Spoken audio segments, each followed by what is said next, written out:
Hello everyone, welcome to NEET Nova. This is Simran, your biology educator. I hope कि आप सब एकदम fit and fine हैं और आपकी प्रिपरेशन फॉर नीट 2025 और नीट 2026 एकदम बढ़िया चल रही होगी।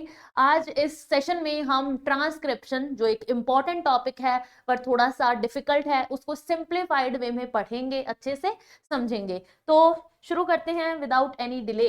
तो अभी मैंने एक सेशन में आपको डीएनए रेप्लिकेशन कराया था। जिन बच्चों ने वो नहीं देखा है, I will pin the link, आप पहले उसको जाके देखिए।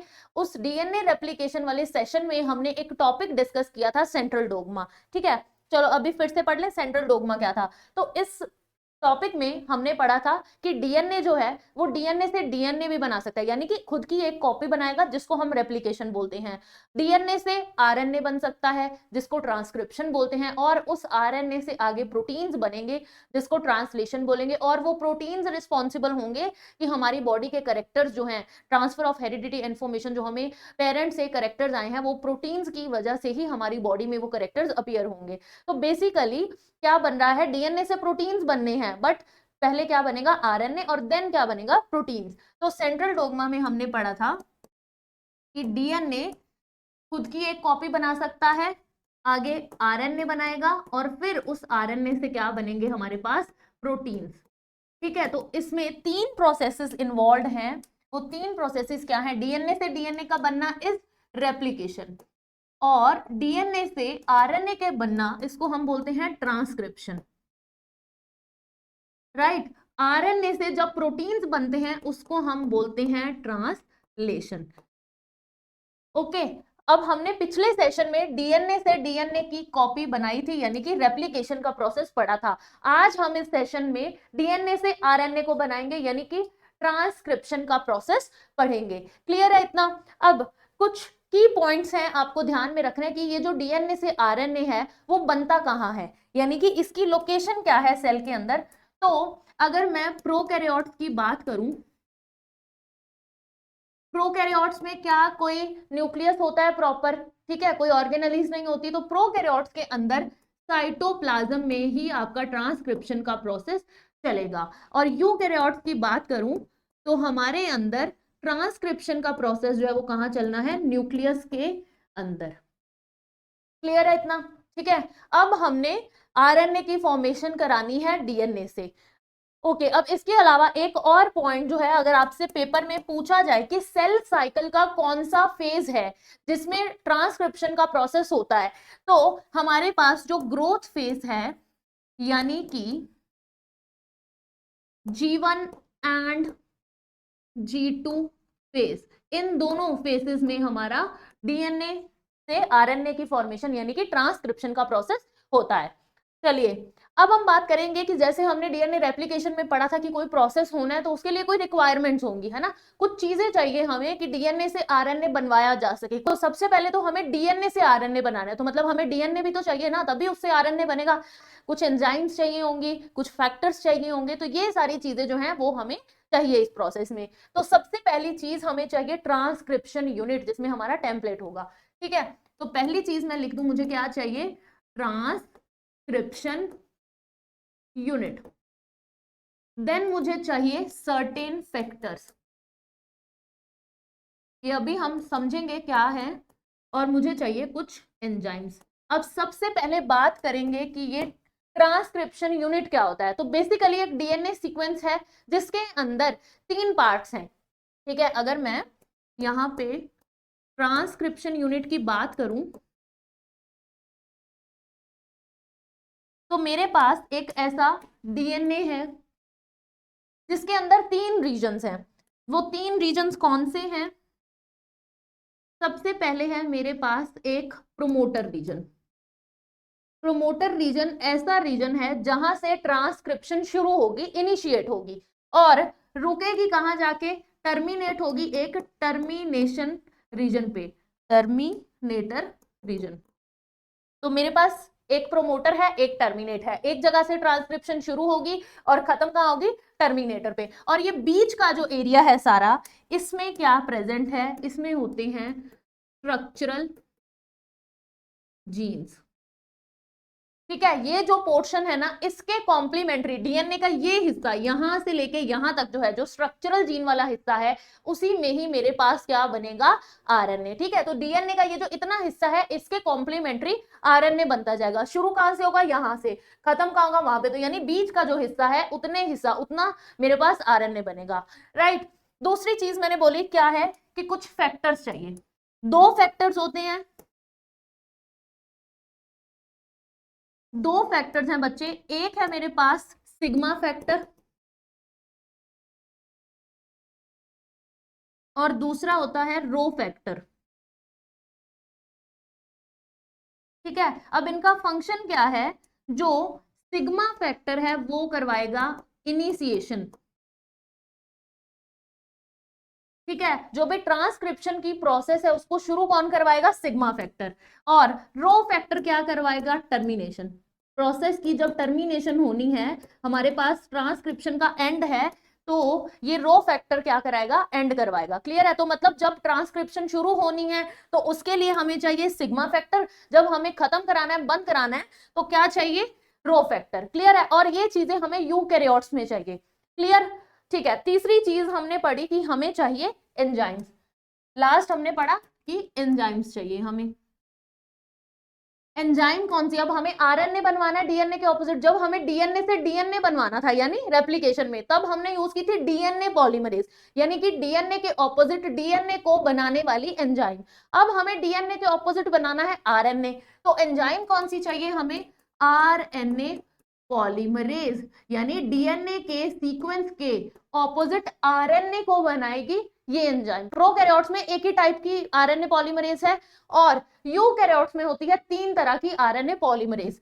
तो अगर मैं प्रोकैरियोट्स की बात करूं तो इसमें सिंगल टाइप है, और यूकैरियोट्स में बच्चों हम बात करें तो हमारे पास होती है 3 टाइप की आरएनए पॉलीमरेज। तो उनको हम लिख सकते हैं RNA pol 1, RNA pol 2, Paul means polymerase, confuse नहीं होना है, एंड आरएनए पॉल 3। क्लियर है इतना। चलो अब हम आगे बात करते हैं कि पोलैरिटी क्या होगी। हमें पता है कि रेप्लिकेशन में हमने पढ़ा था कि 5 प्राइम टू 3 प्राइम बनेगा नया डीएनए स्ट्रैंड। तो अगर बच्चे, ये मेरे पास है DNA strand, this is 3 prime to 5 prime, and here 5 prime to 3 prime. ठीक है, तो अब मुझे ये बताओ कि जो हमारा नया आरएनए बनना है उसकी पोलैरिटी क्या होगी, वो किस डायरेक्शन में बनेगा। तो जो आरएनए बनना है उसकी पोलैरिटी होती है बेटा 5 प्राइम टू 3 प्राइम। जैसे डीएनए भी 5 प्राइम टू 3 प्राइम बना था, आरएनए भी 5 प्राइम टू 3 प्राइम बनेगा। मतलब अगर इसने 5 टू 3 बनना है तो ये कौन से वाले स्ट्रैंड के ऑपोजिट बनेगा, जो खुद 3 टू 5 है, तभी इसके ऑपोजिट 5 टू 3 बनेगा, है ना। ये डीएनए आरएनए बना सपोज, इस हमारा जो डीएनए स्ट्रैंड था इसके ऑपोजिट, ठीक है, इस तरह से। तो ये जो हमारा आरएनए बना है वो खुद 5 प्राइम से 3 प्राइम की ओर बनेगा, तो पर जो हमारा डीएनए होगा वो कौन सा होगा, 3 टू 5, तभी उसके ऑपोजिट 5 टू 3 बनेगा। इतना क्लियर है, क्योंकि 5 3 के ऑपोजिट 3 तो मैं लिख नहीं सकती, उधर से इधर तो बन नहीं सकता, 3 के ऑपोजिट 5 ही आएगा। तो ये कौन से वाले स्ट्रैंड के ऑपोजिट बना, जो ऊपर वाला स्ट्रैंड था। तो क्या मैं इस स्ट्रैंड को टेम्पलेट स्ट्रैंड बोल दूं, ये मेरा क्या हुआ, टेम्पलेट स्ट्रैंड ऑफ डीएनए, जिसके अगेंस्ट 5 प्राइम टू 3 प्राइम मेरे पास आरएनए बना। अब एक और छोटी सी चीज, अब सपोज, चलो एक बार इसको रब करते हैं, ये है मेरे पास DNA, this is DNA. Suppose अब प्राइम टू 5 प्राइम, और इस पे हमारे पास सीक्वेंस है AAGCTT, ऐसा सीक्वेंस है। ठीक है, तो इसके अगेंस्ट जो इसका कॉम्प्लीमेंट्री डीएनए स्ट्रैंड है उसका सीक्वेंस क्या होगा, ए के against T, then again T, C, G, A and A, ऐसा सीक्वेंस होगा कॉम्प्लीमेंट्री सीक्वेंस। और ये था हमारा 5 प्राइम टू 3 प्राइम। अब हमने बनाना है आरएनए इसके अगेंस्ट, ये मेरा बना आरएनए, ठीक है, 5 प्राइम टू 3 प्राइम। क्लियर। अब आरएनए का सीक्वेंस क्या होगा, कॉम्प्लीमेंट्री जो आरएनए बना, मैंने ब्लू कलर से बनाया, इसके ऊपर सीक्वेंस क्या होगा, ये बनेगा ए के ऑपोजिट यू, क्योंकि थायोमिन जो है वो आरएनए में नहीं होता, उसकी जगह क्या होता है, यूरेसिल। ठीक है, टी की जगह क्या आएगा, यू। तो यहां पे भी U, C, G, A and A, adenine है बट यूरासिल, थायमिन के ऑपोजिट क्या है, यूरासिल। क्लियर। तो अब ये मेरे पास, आप एनालाइज करो इस डायग्राम को, ऑब्जर्व करो स्ट्रक्चर को, क्या यहाँ पे जो मेरे पास बेस पेयर्स हैं वो सेम नहीं है, सी, सी, जी, जी, ए एंड ए। ठीक है, थायमिन तो होता नहीं है, आरएनए के पास क्या होता है, यूरासिल। तो मतलब जो मेरे पास आरएनए बना उसके बेस पेयर मेरे पास कैसे थे, ये जो नीचे वाला डीएनए स्ट्रैंड था उसके जैसे। अब ये डीएनए स्ट्रैंड, टेम्पलेट स्ट्रैंड तो ये था, अभी हमने पढ़ा है ना, टेम्पलेट स्ट्रैंड कौन सा था, ऊपर वाला, जिसके against 5 prime to 3 prime RNA बना। बट जो सीक्वेंस था, जो बेस पेयर थे, वो किसके जैसे थे, ये जो नीचे वाला नॉन टेम्पलेट स्ट्रैंड था। पर क्योंकि जो आरएनए बना है उसके अंदर सीक्वेंस कैसा है, नॉन टेम्पलेट जैसा, इसीलिए हम नॉन टेम्पलेट स्ट्रैंड को क्या बोलते हैं, कोडिंग या फिर सेंस स्ट्रैंड। और जो टेम्पलेट स्ट्रैंड है, क्योंकि उसके जैसे नहीं बन रहे हैं बेस पेयर, उसके तो कॉम्प्लीमेंट्री बनेंगे, तो इसको हम क्या बोलते हैं, नॉन कोडिंग या फिर नॉनसेंस या फिर एंटी सेंस भी बोल देते हैं। ठीक है, तो ये कैसा स्ट्रैंड हुआ, टेम्पलेट तो है बट ये कैसा है, नॉन कोडिंग है, नॉनसेंस है, और इसको एंटी सेंस भी बोलते हैं। क्लियर है, इतना समझ आया। इसको सिर्फ कोडिंग स्ट्रैंड क्यों बोला, क्योंकि इसके जैसे बेस पेयर्स बने आरएनए पे, बट आरएनए बना किसके ऑपोजिट था, इस वाले ऊपर वाले स्ट्रैंड के अकॉर्डिंग, क्योंकि इसकी पोलैरिटी क्या बननी चाहिए थी, 5 प्राइम टू 3 प्राइम, जो कि 3 टू 5 के ऑपोजिट ही बनेगी, इसीलिए टेम्पलेट स्ट्रैंड ये है। बट क्योंकि बेस पेयर इसके जैसे हैं, इसीलिए कोडिंग स्ट्रैंड किसको बोला, नीचे वाले को, जो कि हमारा नॉन टेम्पलेट स्ट्रैंड था। क्लियर है इतना। चलिए जी, अब हम बात करेंगे कि प्रोसेस ऑफ ट्रांसक्रिप्शन कैसे होगा। हमने पढ़ लिया कि ट्रांसक्रिप्शन क्या होता है, कहाँ होता है, कौन सी चीजें चाहिए ट्रांसक्रिप्शन के लिए, कौन से की पॉइंट्स हैं, ट्रांसक्रिप्शन यूनिट क्या होता है, ये हमने चीजें पढ़ ली। तो हम अब सारी सामग्री है अपने पास, इंग्रेडिएंट्स हैं सारे, अब हमें ये प्रोसेस चलाना है। ठीक है, तो 3 फेजेस हैं, 3 स्टेप्स में होता है हमारा ट्रांसक्रिप्शन का process. First is initiation, second होता है elongation, and third step is termination. अब सबसे पहले स्टेप की बात करेंगे हम, विच इज इनिशिएशन।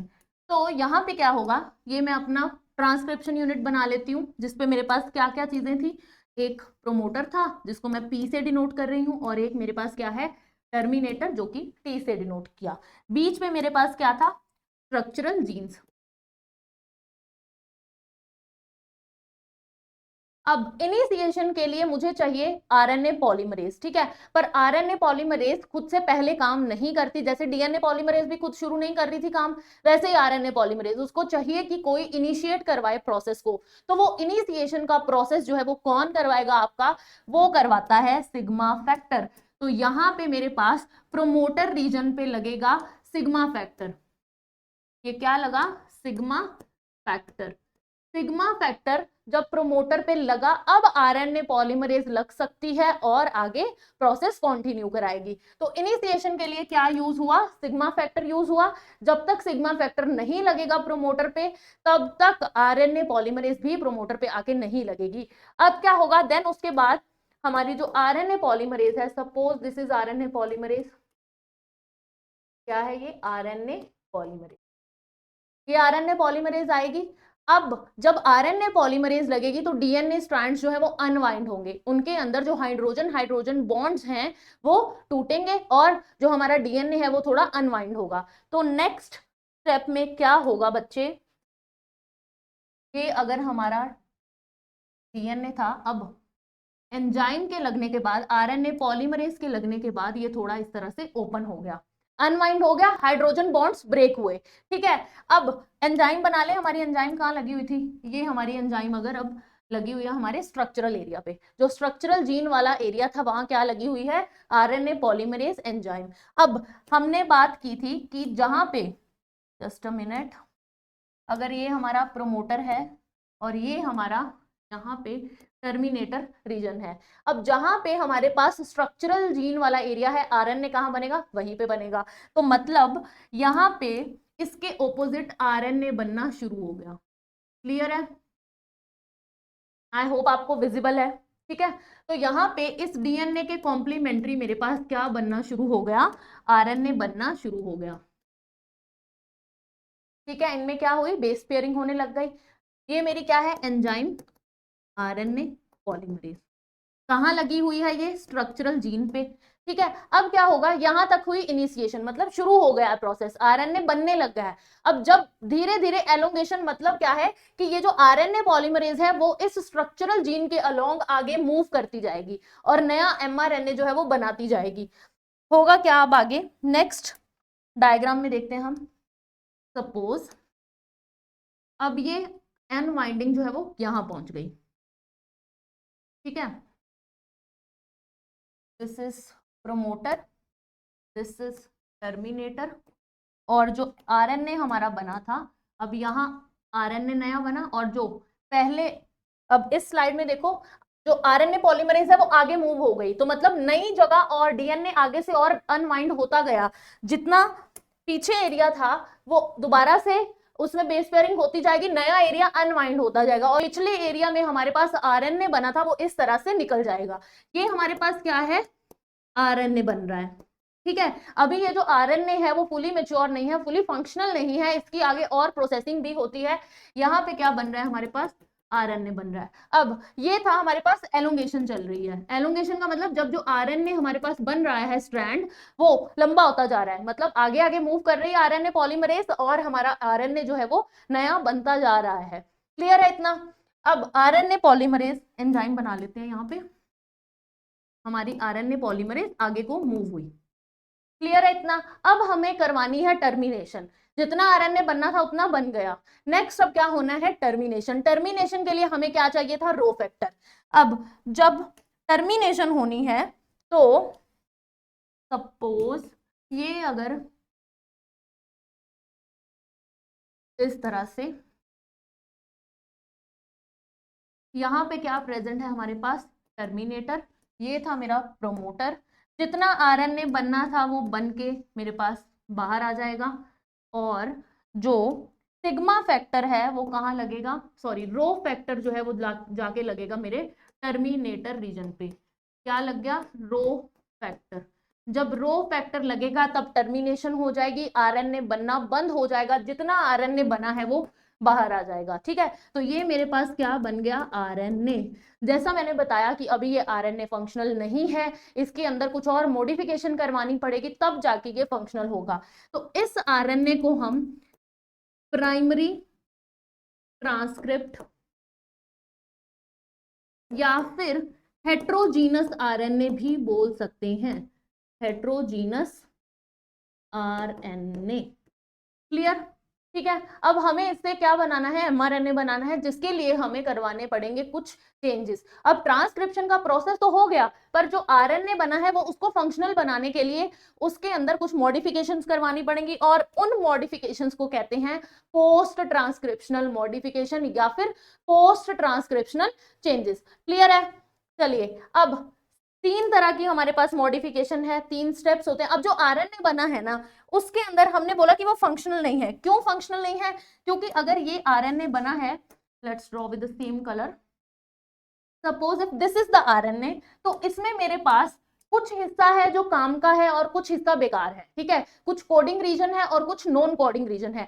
जितना मेरे पास कोडिंग रीजन है, जो काम का है, जो इंफॉर्मेशन कैरी करता है, उसको मैं बोलूंगी एक्सॉन। ठीक है, जिस हिस्से में मेरे पास इंफॉर्मेशन है वो क्या है, एक्सॉन। और जो हिस्सा कोई इंफॉर्मेशन कैरी नहीं कर रहा है, मुझे नहीं चाहिए, वो क्या होता है, इंट्रॉन। तो मतलब बीच बीच में क्या होंगे, इस तरह से इंट्रॉन्स पड़े हैं।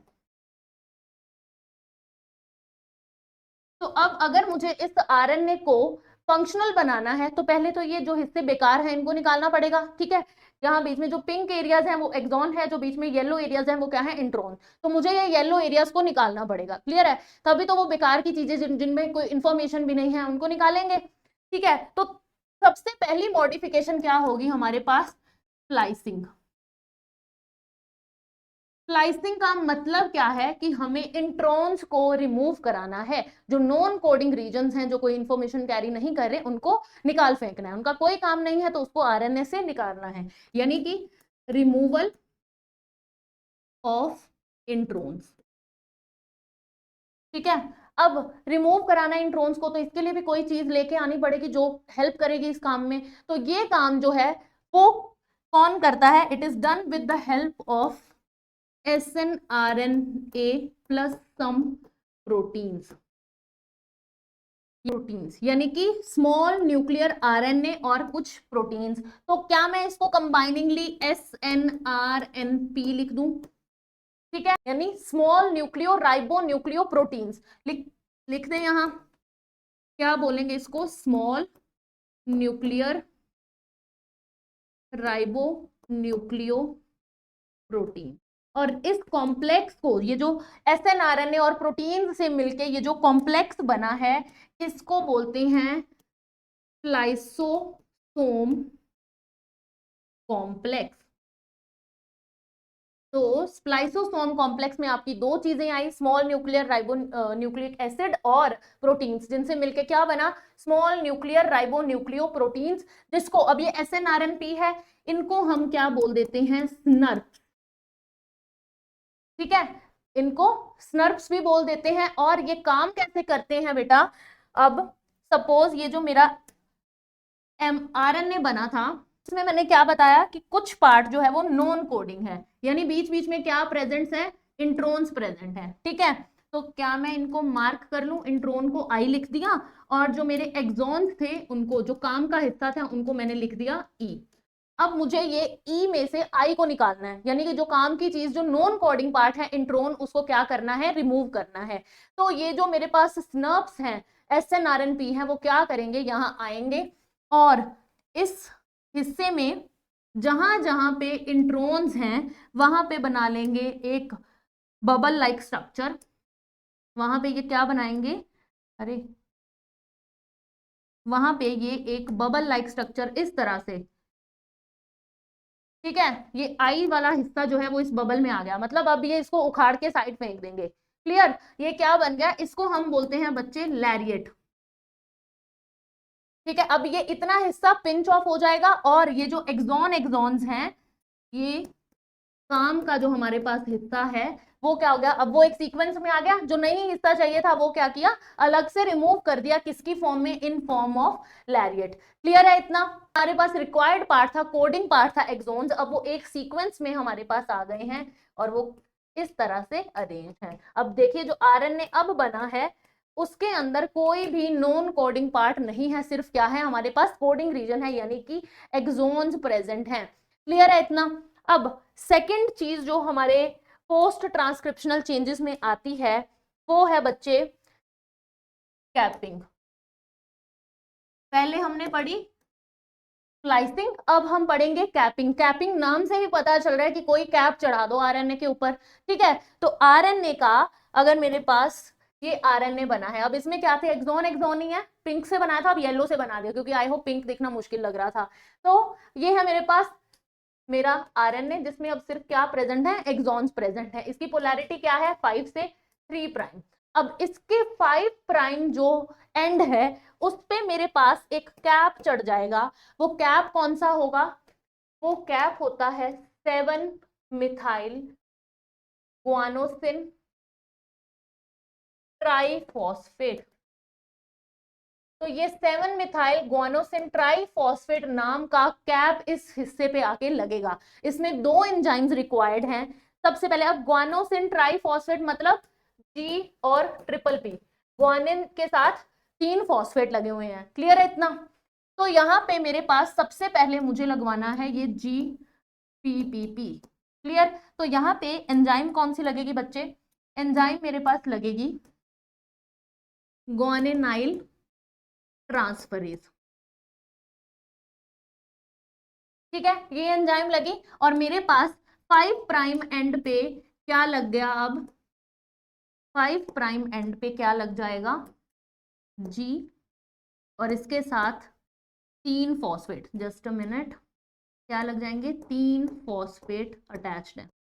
ठीक है, ग्वानोसिन ट्राइफॉस्फेट लग गया। अब इस ग्वानिन की 7th पोजीशन पे, ठीक है, इस ग्वानिन की 7th पोजीशन पे मेरे को चाहिए मिथाइल ग्रुप। तो एक और एंजाइम एक्ट करेगी जिसका नाम है मिथाइल ट्रांसफरेज। जब ये मिथाइल ट्रांसफरेज एक्ट करेगी तो ये जो मेरा आरएनए था which is now 5 prime to 3 prime, इसके ऊपर क्या लगाया था हमने, यहाँ पे ग्वानिन प्लस 3 फॉस्फेट लगाए थे। क्लियर।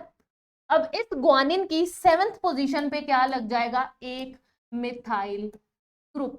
क्योंकि ये मिथाइल ग्रुप 7th पोजीशन पे लगा है ग्वानिन की, तो इसीलिए इसको क्या बोलते हैं, 7 मिथाइल ग्वानोसिन ट्राइफॉस्फेट कैप। तो 5 प्राइम एंड पे, ये था 5 प्राइम एंड, इस पे क्या लगा, कैप लग गया। कैप का नाम क्या है, 7 methyl guanosine triphosphate cap. Clear है। अब एक और प्रोसेस हमारे पास, जो तीसरा प्रोसेस है, थर्ड मॉडिफिकेशन है, वो क्या है, टेलिंग। नेक्स्ट मॉडिफिकेशन क्या है, टेलिंग। टेलिंग के अंदर पता चल रहा है कि अब ये एक कैप लगा दिया है, अब पीछे कोई टेल पूंछ भी लगा दो, तो एक हमने टेल लगानी है which is poly A tail. अब क्या होगा, जो हमारा आरएनए है जिसके अंदर क्या थे, सिर्फ एक्सॉन एक्सॉन थे, उसके आगे हमने एक कैप लगा दिया था। ठीक है, इस रीजन में क्या लगा हुआ है, कैप। अब पीछे क्या लगनी है, टेल। कौन सी टेल, जिसमें पॉली ए यानी कि बहुत सारे एडेनिन ग्रुप हो। तो यहाँ पे क्या लग जाएंगे, एडेनिन एडेनिन एंड एडेनिन, बहुत सारे एडेनिन लग जाएंगे। और ये कौन सी एंजाइम की हेल्प से होता है, इसमें एक एंजाइम लगती है, वो एंजाइम है एडिनाइलेट ट्रांसफरेज। ठीक है। अब इस पोस्ट ट्रांसक्रिप्शनल मॉडिफिकेशन हमने 3 पढ़ी, स्प्लाइसिंग जिसमें हमने सारे एक्सॉन्स को रिमूव किया, फिर जो हमारे पास आरएनए बना उसकी हमने क्या कराई, कैपिंग। हमारे पास क्या लगा, 7 मिथाइल ग्वानोसिन ट्राइफॉस्फेट कैप लगा। फिर हमने कराई टेलिंग जिसपे एक पॉली ए टेल लगी। इस सारी मॉडिफिकेशन का काम क्या है, अब हमारी जो ट्रांसक्रिप्शन हो रही थी वो कहाँ हुई थी, हम अगर ह्यूमंस की बात करें ट्रांसक्रिप्शन हुई, यूकैरियोट्स में बात करें तो ट्रांसक्रिप्शन कहाँ हुई, न्यूक्लियस में। ये सारे पोस्ट मॉडिफिकेशनल चेंजेस किस में आएंगे, यूकैरियोट्स में। तो हमारे अंदर ट्रांसक्रिप्शन कहाँ हुई है, it is occurring in nucleus. पर अब ये जो फंक्शनल, अब इसके बाद सारी मॉडिफिकेशंस के बाद जो आरएनए बना वो होता है हमारा फंक्शनल आरएनए। अब ये आरएनए क्या है, it is fully functional mRNA। Clear. ठीक है। अब ये बना न्यूक्लियस में। अब इसी आरएनए से आगे क्या होनी है, हमारे पास ट्रांसलेशन, यानी प्रोटीन बनना है। वो ट्रांसलेशन कहाँ होनी है, साइटोप्लाज्म में। ट्रांसलेशन यानी कि आरएनए जो हमने बनाया है उससे क्या बनने हैं, अल्टीमेटली प्रोटीन्स बनने हैं। अब ये प्रोसेस कहाँ होना है, साइटोप्लाज्म में।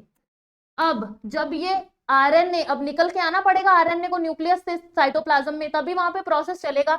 तो न्यूक्लियस से जो मेरा आरएनए है वो निकल के आएगा साइटोप्लाज्म के अंदर।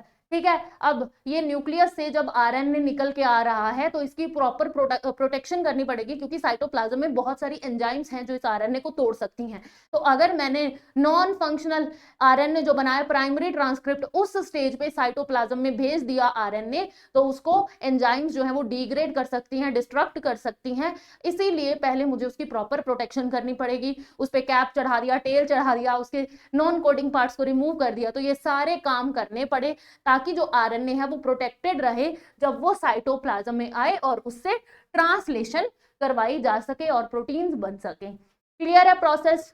ठीक है। आई होप आपको समझ आया ट्रांसक्रिप्शन का प्रोसेस। हमने पढ़ा कि कहाँ होता है, कैसे होता है, क्या क्या चीजें रिक्वायर्ड हैं। एक हमें ट्रांसक्रिप्शन यूनिट चाहिए जिसके अंदर प्रोमोटर होता है, टर्मिनेटर रीजन होता है, स्ट्रक्चरल जीन्स होते हैं, हमें एंजाइम चाहिए आरएनए पॉलीमरेज, फैक्टर्स चाहिए, सिग्मा फैक्टर जो कि ट्रांसक्रिप्शन को इनिशिएट कराएगा, रो फैक्टर टर्मिनेट कराएगा। 3 फेजेस हैं, इनिशिएशन, एलोंगेशन, टर्मिनेशन, और उसके बाद हमने पढ़े हैं पोस्ट ट्रांसक्रिप्शनल मॉडिफिकेशन। तो ये सारा टॉपिक आई होप कि आपको समझ आया, क्लियर हुआ। अच्छा लगा हो तो लाइक कर दीजिए, शेयर कर दीजिए सेशन को, ताकि और भी बच्चे पढ़ पाएं, अपनी प्रिपरेशन को स्ट्रांग बना पाएं। और NEET Nova channel by Unacademy को सब्सक्राइब करना तो बनता ही है, सब्सक्राइब कर लो ताकि और कंटेंट अच्छा अच्छा मिलता रहे आपको। तो मिलते हैं अगले सेशन में, till then take care, bye bye.